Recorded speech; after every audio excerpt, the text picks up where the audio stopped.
So he had his fake ID and he had a stolen credit card. He booked the rental through there and got past Turo's very strict and stringent background checks. Hi, I'm Parker Gelber, and my Hellcat Charger was stolen on Turo.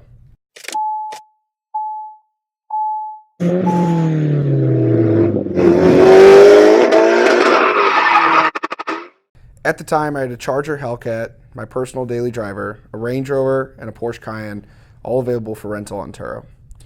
I saw a rental request come in for the Hellcat Charger. I accepted it, and we planned to meet on Wednesday at a local parking garage near my apartment. I asked renters before the theft. I had about 40 or so on the Cayenne, 40 or 50 on the Range Rover, but on the Hellcat, I only had 3 or 4 because I didn't accept a lot of people. I did some background looking most of the time. But in this particular instance, I was traveling, and I just said, okay, yeah, let's do it.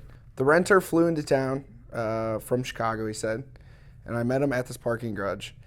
When I met him, he's a nice guy, a little quiet, but nothing out of the ordinary or rare for the business that we're in. I asked him what he did for a living. He said he was a music producer. And from there, I showed him the Hellcat, showed him around it. Obviously, I took pictures of the car and the odometer and the tires to make sure no one was doing burnouts or getting crazy with it. At the time, I did not have any tracking devices in my car, so I did not know the speed he was going or, how he was driving it or where the car was. But he left, and all was well. I left my radar detector in there, told him to have fun, and gave him the red key.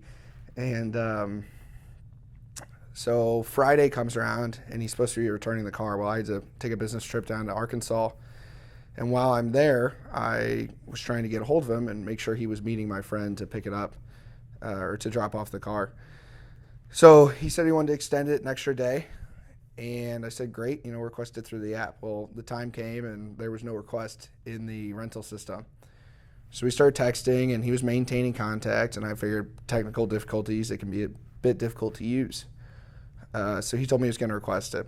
Well, I go out Friday night, wake up Saturday morning, and his messages went from blue to green. His phone went from ringing to voicemail. And from there, I knew there was an issue. First thing I did was call Turo's Trust and Safety team. They immediately were helping me. They said I need to go report to my police department on what had happened. And, of course, me being out of town caused a problem. So I went back into town, up to St. Louis, went to the local police department, and they looked at me like I was crazy. No help whatsoever. Turo had their own team working on it, and by that time they had assembled a report. So in the report, they did some research on the guy, the pictures I provided, the people that I identified as looking very similar to the renter or the car thief. And they found out that he stole someone's wife's purse. Out of there, he took a credit card. From there, he made a fake ID pretending to be the husband. So he had his fake ID and he had a stolen credit card. He booked the rental through there and got past Turo's very strict and stringent background checks. He used the husband's real name, their real address, all of their details. And that's how Turo allowed him to rent from me. So Turo, after that, went out searching for it. The car had no tracking device in it. And I was left to sit on my hands and wait until they found the car. Weeks started to go by, no word on the car, no one had seen it, although the police did decide that they were pretty sure it was somewhere in the Chicago area because that's where the theft, the thief was from. So the last I heard on the car was that nothing had happened, and this was as of March. Nothing had happened, they hadn't found the car, and eventually Turo's insurance company had to pay me out for the worth of the car and the value, which they did. There's a couple lawyers involved, but all got handled and all is well. Now, as of yesterday, I decided just out of curiosity to run a Carfax on the car, thinking maybe somewhere it popped up or someone found it. It now has a salvage title and was purchased with a new owner reported as of 2 weeks ago.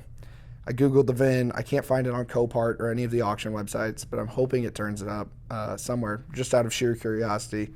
I would never want to own the car again after it's been taken, but it was a very fun car, and we had a lot of memories in it.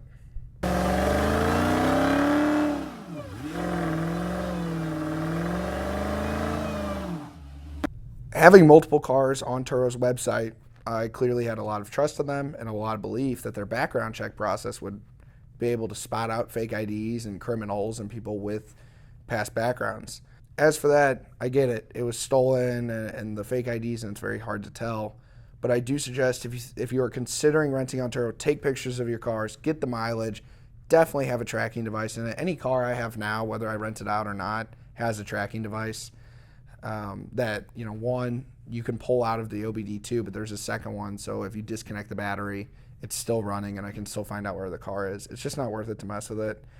Like I said, Turo's insurance did pay me out the fair amount of what the car was worth, but it took 3 months or more. The car was stolen on Valentine's Day, and I didn't get paid till probably April or so. And it was a battle. Like I said, there was lawyers involved, but by now it's all been taken care of. I am no longer renting on Turo right now.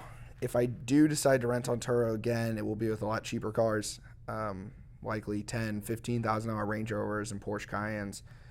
Those cars seem to do really well on there. People like them, luxury SUVs, whether it be a family coming in town or someone, renting just to look cool to go to their high school reunion. So I met a lot of cool people through the app.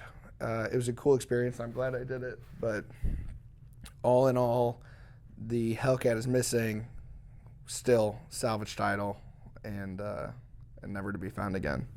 I hope you enjoyed this video.